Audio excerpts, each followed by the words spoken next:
Hey everyone, this is Derek with Studio MMA and MMA Newt, and I'm fortunate enough to be with Urijah Faber.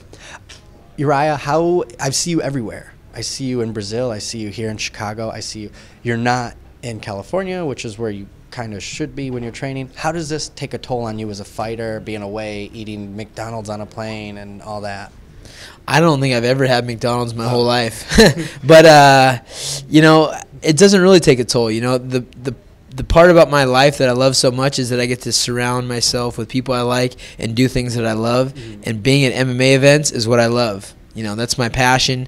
I learn a lot when I'm here. I, get to be around people that I have great relationships with and that are good for my career. And I'm always in shape. I mean, I've never been out of shape my whole life. So, I do a lot of training on the road. I do a lot of training when I get back home. And I'm 5 months out from my fight. So, it's not like I'm taking any time off. Can you tell me about how you train when you're on the road? Do you go to different gyms? Do you have team members just roll down some mats, or how do you do it? All sorts of different ways. I mean, there's always at the host hotel, there's a workout area, and I know everybody in the UFC and have a lot of buddies that are down to roll. There's gyms at every hotel. There's outside, went and ran on the beach in Brazil. You name it, I do it. Is it ever hard because people see you and, it's Urijah Faber, I'm going to go spar with him? Or do you... Yeah. That's what they say. If you want to hang out with the runners, you got to run. If you want to walk and hang out with the runner, you can't do it.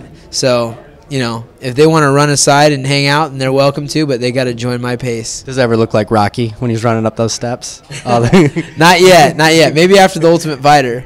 Now, does a fighter like yourself worry about going into the Ultimate Fighter? Because everyone sees your life, and we have people like me and him bothering you with a camera and a mic as is. That's 6 weeks of every day, day 13 in. weeks. That's 13 weeks. Yeah. Day in, day out. People with it's reality TV.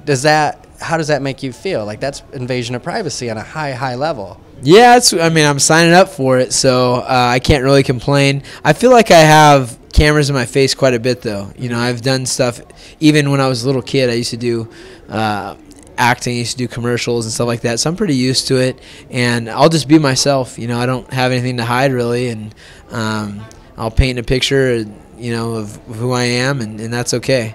Now, a lot of fighters go the fighting route, and acting is much easier, so I'm going to act in movies and do that as a fighter. You did it backwards, like you went from acting to fighting.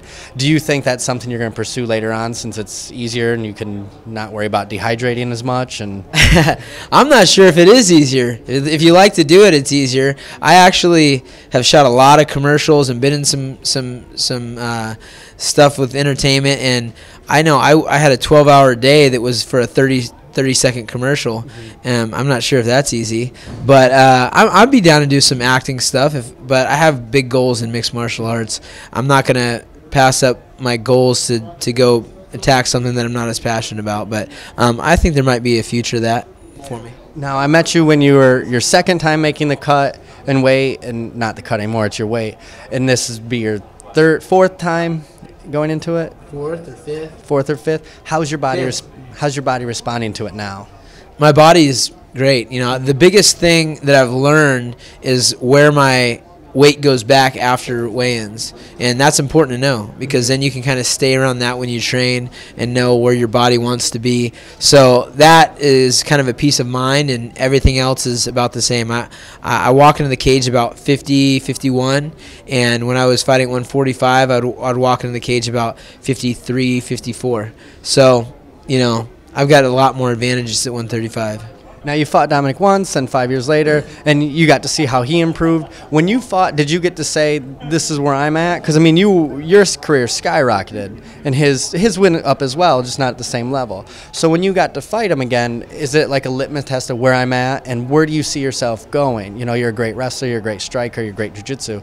What can you improve on now? When you're good at everything like yourself, what can you improve? Just timing, footwork, what? What I've really improved on the most is my striking, and not knowledge per se, but instincts and understanding like the incremental parts about aiming and picking your punches and stuff like that, and setting things up. I'm really developing a style as well as mixing in. I'm seeing the importance of mixing in your takedowns as much. And I used to be I just want to get in there and and throw punches, and I'd be calculated about it. But I'm a little bit more aware of other things now because I'm getting older, wiser, more experienced, and I have a goal. And the guy who holds the belt is the decision guy. Like that's what he does. His bread and butter is to not get hit enough and not really hit you hard, but move out of the way. So you got to think outside the box when you're fighting a guy who's not really trying to beat you up. Now, Team Alpha Male has grown substantially as well. Where do you guys see yourself going? You had guys on The Ultimate Fighter. You're going to be coaching The Ultimate Fighter. It's a huge team. It's getting more and more people. It's getting bigger. How do you see it from where it started and where you're at, and now you pretty much own Sacramento? How's everything going in your mind? Man, it's been awesome. The coolest part about this whole process is I have a group of friends that have put in the same hard work and have the same mentality, and it's really starting to pay off for them as well as myself. I mean, I've got kids that started training with me when they were 10 years old that are 17 now, and they give me everything I can handle as far as training goes. So the future for our team is bright. We're getting more and more interest in guys moving down and being a part of it. We're building our upper weights, and everything's coming along awesome. And I'm really fortunate to have been a guy that stuck with it and founded something that has been so successful.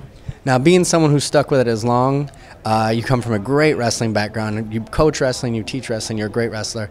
You have guys starting out who just train MMA since the time they're 5. Do you think that's a good thing because they're missing certain fundamentals, or do you think these are going to be like monsters in 10 years? Oh, everybody's getting better, man, and it's pretty incredible. I'm actually working on a website right now with Phil Davis, and it's going to launch probably this month, and it's highlighting all those younger guys, the guys that are in the amateur circuits, and it's amazing to see how great some of these kids are, and it's still great to be focusing on one part of mixed martial arts, like a wrestling background or jiu-jitsu background, but so many of these kids are learning all the aspects in addition to be great at one. So the sport's getting better and better. It's going to get more exciting, and I can't wait for the future. Before I forget, what's the website? It's going to be called MMAdraft.com. Okay. Everyone, this is Urijah Faber, and that's a trash can that we just knocked over. If you get a chance, go to MMA Draft. It should be up in a month or two, and thank you so much for your time, man. My Look pleasure. forward to seeing you. You got it.